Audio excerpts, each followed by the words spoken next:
Hello everyone and welcome back to Xbox Nation. My name is Fletcher and this is the video where we take a look at the upcoming Xbox and Game Pass games for this week and to really see if any of them are going to be worth your time and or money. I have no doubt that many of you are really anticipating one huge title for this entire week, but we still have some pretty decent games coming out around it that are totally worth keeping your eye on. So enough blabbering from me, let's just dive into the games coming our way.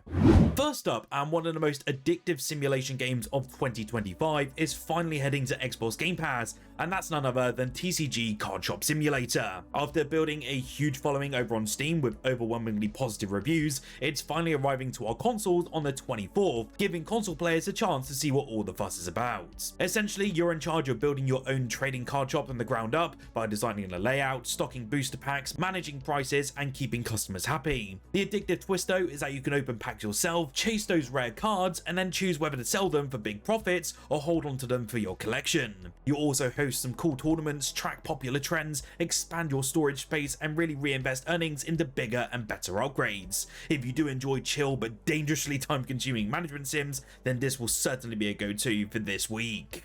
If you've got a mate that you trust, then Bread and Fred is about to test your friendship pretty immediately. This is a really cool looking indie court platformer from Apogee, where you essentially play as two penguins tied together by a rope, and then you're trying to climb a huge snowy mountain without tumbling all the way back down. And yes, it sounds exactly as stressful as it sounds. This whole game though really revolves around momentum, one of you being the anchors, the other swings, and if you mistime it by even a second, you're both going for a very long ride downhill. You can also cling to walls briefly to save a jump, but your little penguin arms aren't exactly going to hold on for long, so you've obviously got to move fast. I will say, if you have no cooperative partner, it looks as though you can actually play this one solo by attaching your rope to Jeff, which is literally a rock. There even seems to be a speedrun mode for anyone who really enjoys that pain. It could be a decent indie, it's certainly not my own cup of tea, but it will arrive this week. One of the demos that really stuck with me from the Steam Next Fest was Dice a Million. I went in not really expecting much, but after a couple of runs, I completely understand the Balatro comparisons to this one. It's a roguelike deck builder at heart, except instead of playing cards, you're building a bag of dice and chasing that huge 1 million score target. The fun comes from stacking some wild synergies, so stuff like rings can give you massive passive boosts, dice that can twist the rules, and then upgrades that can completely flip a run on its head. It quickly turns into that sort of just one more attempt kind of game. The demo already felt really polished and the full release looks even bigger. It does hit PC Game Pass on the 25th of February, and hopefully the consoles aren't too far behind this one, because this one looks like another guaranteed indie hit. Towerborne is one of those Xbox Game Studios titles that sort of slipped past a lot of people during its early access period, but it's finally ready to launch into its proper 1.0 state on the 26th of Feb. The original plan was to actually transition into a free-to-play model, if you remember, but the team has now changed that course entirely. Instead, this game will now release at $25 as a one-time purchase, and then delivers a full experience you can play offline without any live service baggage. This version will wrap up the story with a true ending and a final showdown, add some new bosses, overhauls the world map, and then completely reworks the difficulty system. In short, this is the definitive edition. At its heart, it's still going to be a slick court brawler with RPG progression and satisfying combat, and I genuinely think it's going to be worth another look. I will have a full review up around its launch, so do stay tuned to the channel and subscribe down below. Hunt the Night is a retro-inspired action RPG that's drenched in dark fantasy, and is one that I was actually not familiar with until making this video for you today. In this one, you step into the boots of Vesper, one of the last stalkers, battling through a dying world where the night constantly threatens to wipe humanity out. The combat is actually said to be fast, demanding, and very skill-focused, and you'll do everything from dashing through enemies, swapping between melee and ranged attacks, learning boss patterns, and then carefully building a loadout that suits your playstyle. The devs have also mentioned there's going to be a deep customization system alongside brutal multi-phase boss fights and then sprawling dungeons filled with loads of traps and secrets. The atmosphere is heavy, and that soundtrack collaboration with Haruki Kikuta adds even more weight. That said, it's probably not for me, but I can certainly see the broad appeal, especially if you love these old school style RPGs. You might have missed the news, but Bungie's extraction shooter, known as Marathon, is finally getting a free open preview event across all platforms before its 5th of March launch date. The server slam will run from the 26th of Feb until the 2nd of March on Xbox with full crossplay. It will also have cross-save from day one. The event apparently opens up 2 playable zones, 5 factions, most of the launch runner shells, and even a full set of rewards that carry on to the full retail release. It's the first time the general public will finally get hands-on with Marathon after Bungie went dark following the game's indefinite indefinite delay from June 2025. The scope of the test is also much larger than the early rumours suggested, functioning less than a simple server stress test and more like a proper open preview of the game's core loop. It will be really interesting to see how this one fares, and do let me know down below if you're going to be diving into this one.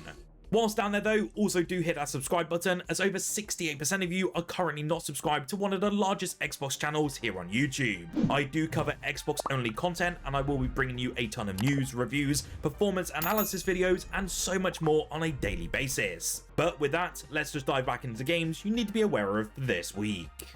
My first impressions of Manairons when I played it on PC were honestly pretty positive. It kind of feels like a proper love letter to the Nintendo 64 era, especially with the classic Zelda-like titles like Ocarina of Time and Majora's Mask. From using an instrument to solve puzzles in the structure of the world itself, that inspiration is quite clear with this one. The world building is very charming, and I really did appreciate the Catalan pronunciation that's woven into this setting. I did have a few minor gripes to this one though, as the camera perspective can sometimes make combat and platforming a little bit awkward, especially when enemies do disappear behind certain objects. Still, this one is a solid little indie, which I have basically seen no marketing for over on Xbox at the moment, and I really kind of wanted to highlight it today in today's video. It's priced pretty well at the moment as well, and it's also discounted down to $20 for pre-orders, and that's a pretty decent discount for the amount of game that you're getting here.